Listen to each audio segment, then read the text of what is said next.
Selamat pagi teman-teman. Selamat pagi.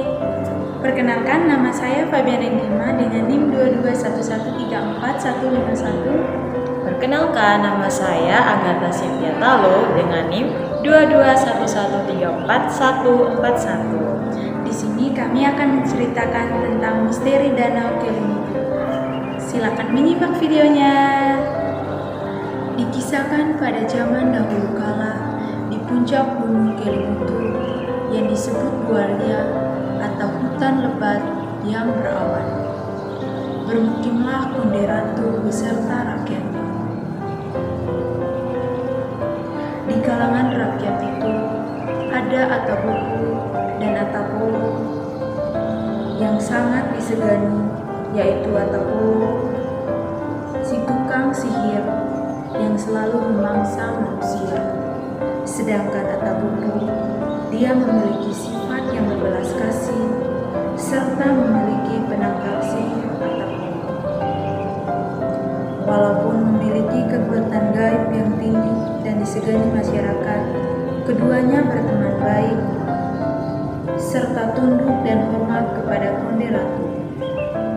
Atabuku dikenal sebagai petani yang memiliki ladang kecil di pinggir hutan Buaria, sedangkan Atapolo lebih suka berburu mangsa berupa manusia di seluruh Jakarta. Pada masa itu, kehidupan di Buaria berlangsung tenang dan tentram sampai kedatangan kedua anak yatim piatu.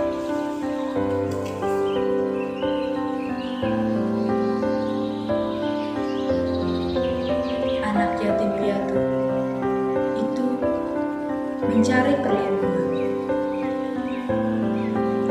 Mereka akhirnya bertemu dengan Atabuku, seorang petani yang baik.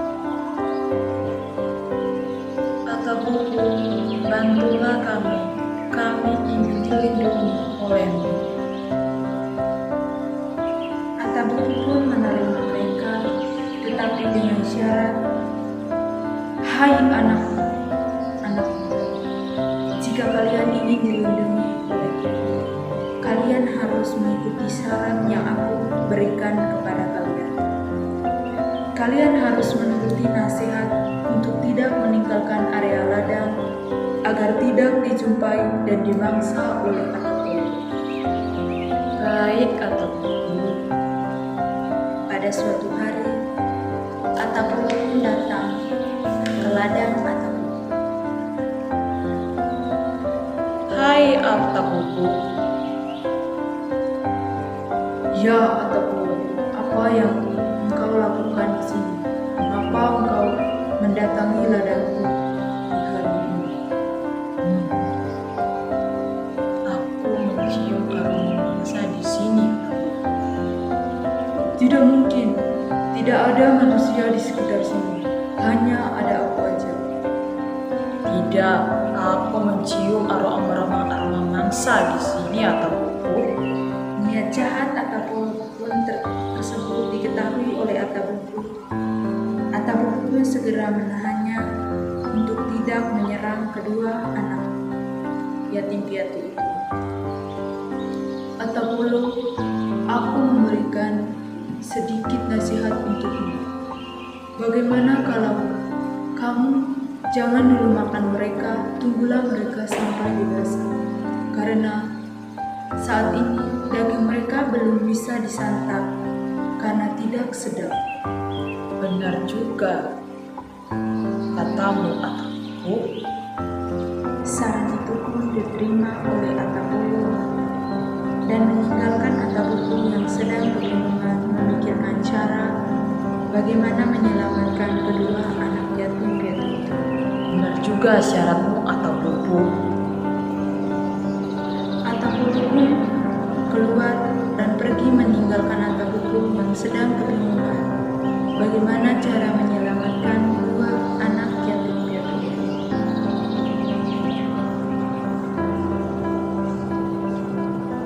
Ancaman Atapolo didengar oleh kedua anak itu dan mereka sangat takut untuk keluar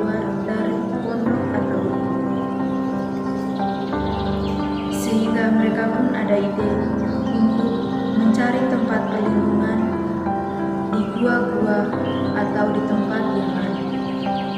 Atabubu, bantulah kami untuk dilindungi olehmu agar kami tidak dimakani oleh Atapolo. Tolonglah kami, Atabubu. Aku masih bingung, dan aku masih belum memiliki ide lain untuk melindungi kalian berdua.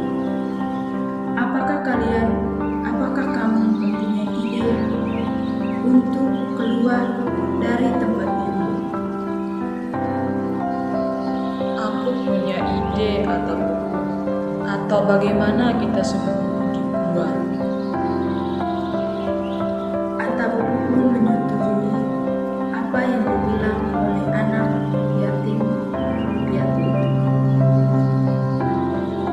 Mereka akhirnya berhasil menemukan sebuah gua dan berlindung di gua tersebut.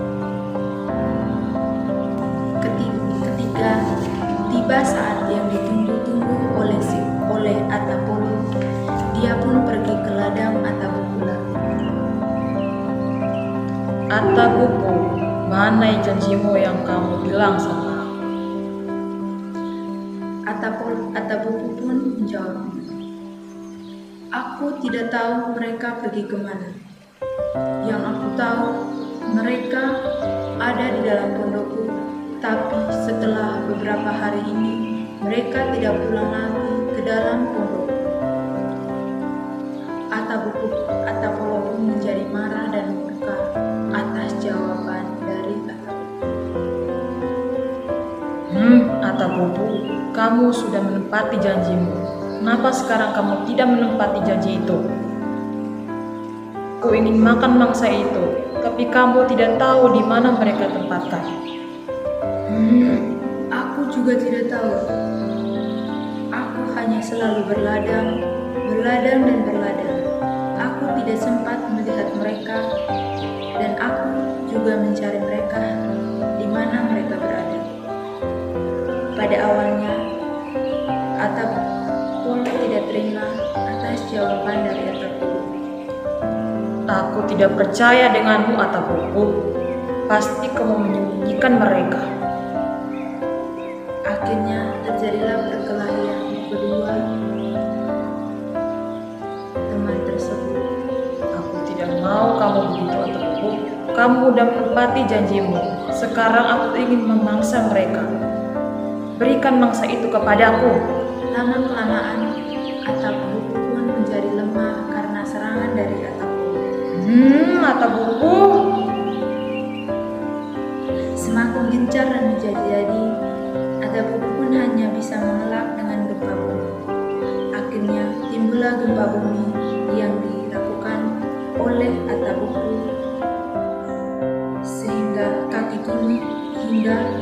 pada kaki gunung Kilung. Ketika merasa tak mampu lagi menandingi kekuatan Atabubu pun memutuskan untuk raih ke perut gunung. Kemana kamu, Atabubu?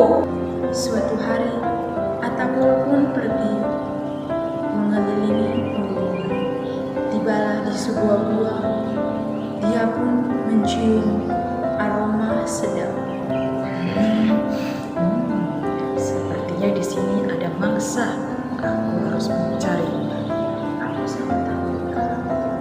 Aku sangat takut. Itu siapa? Suara siapa itu?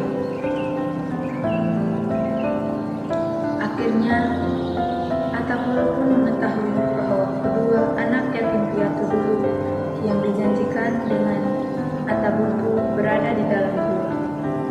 Akhirnya dia pun mengamuk.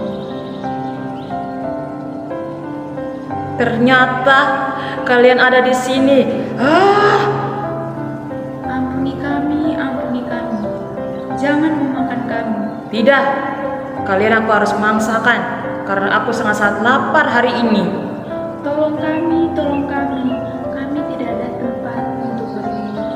Jangan memakan kami, tolong kami. Hahaha, tolong. Tidak akan mungkin. Aku ingin memakan kalian. Buat apa aku menolong kalian? Akhirnya Atapolo pun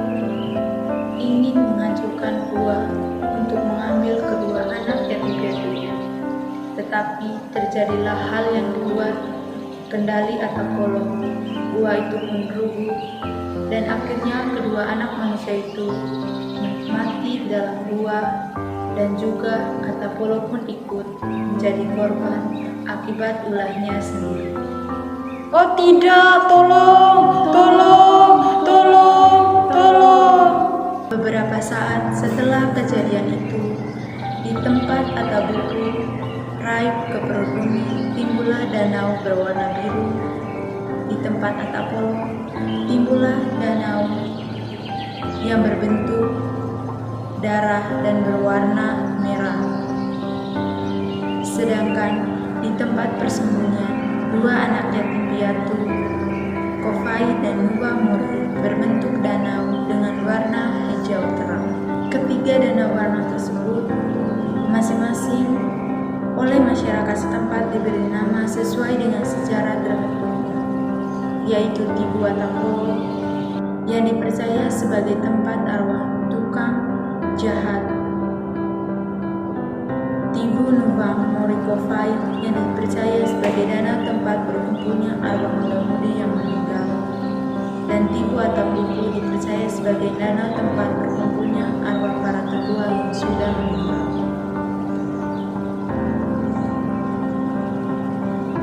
Jadi, nilai yang dapat diambil dari cerita rakyat tersebut adalah kita tidak boleh rakus dengan hal duniawi, karena akhirnya hal duniawi yang kita inginkan akan kembali kepada Tuhan. Jadi, marilah saling berbagi, saling menyayangi satu